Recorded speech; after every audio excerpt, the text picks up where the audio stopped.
अंदर से दुखी होता है। ये शब्द जब कहे जाते हैं, दुखी परमात्मा से दूर करता है और सुख कहते हैं कि परमात्मा की याद दिलाता है।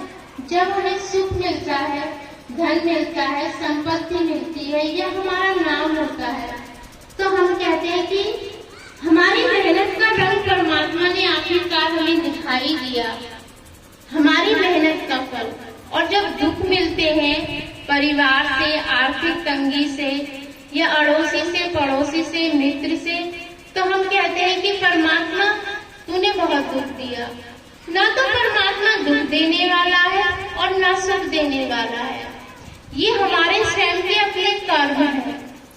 परमात्मा समझाते हैं, यदि हर एक व्यक्ति को, किसी की संतान नहीं है, किसी का प्रमोशन नहीं है, किसी को आर्थिक तंगी है, किसी को कोई और परेशानी है, किसी की बीवी अच्छी नहीं है, पति अच्छा नहीं है, बच्चे अच्छे नहीं है, तो परमात्मा सभी को समझा रही है कि यदि हर एक व्यक्ति के हाथ में उसके पिछले जन्मों की डायरी में लिखा हुआ वो हिसाब किताब उसके हाथ में थमा दे, तो शायद उन पन्नों को पढ़ करके हम कभी परमात्मा से शिकायत न करेंगे।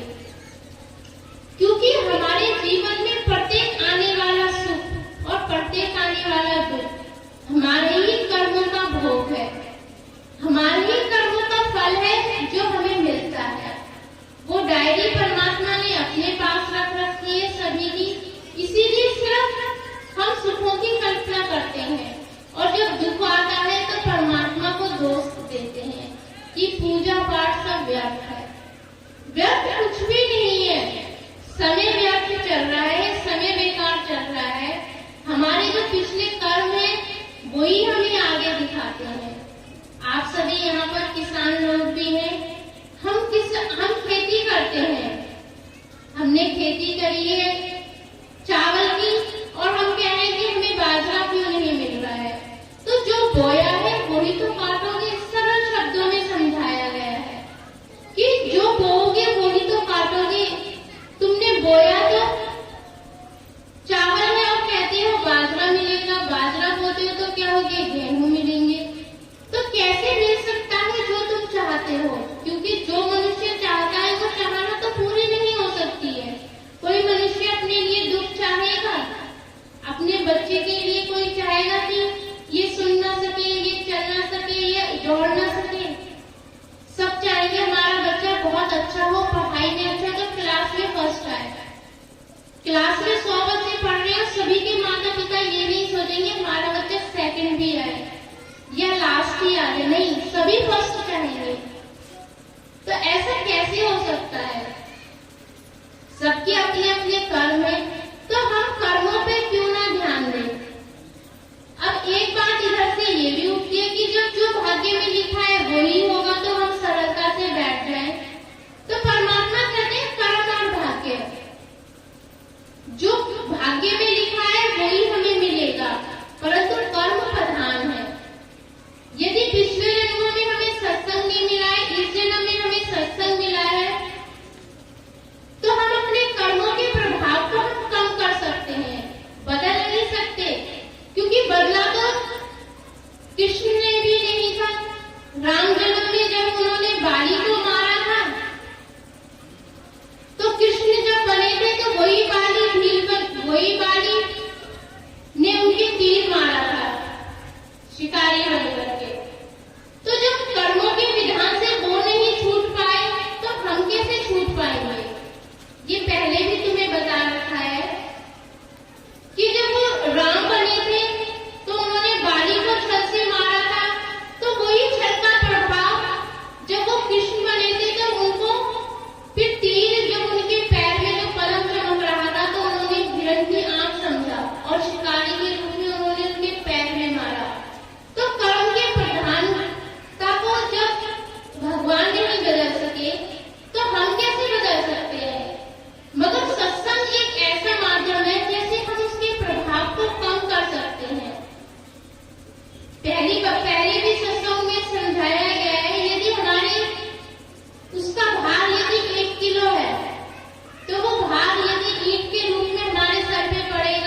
जब इंसान दुखी होता है तो सिर्फ एक आत्महत्या दिखती है कि हम बहुत दुखी हैं। तो सोचो, दुख तो हमारी आत्मा को मिलने हैं। शरीर को त्याग देने से क्या वो कष्ट पूरे हो जाएंगे, हमारी मुक्ति हो जाएगी? सिर्फ इस शरीर को त्याग देंगे, परंतु कष्ट तो आत्मा के ऊपर पड़ता है। तो इस शरीर में रहकर ही हम क्यों ना अपने कर्म हो गए, क्यों इस शरीर को हम त्यागने की सोच लेते हैं?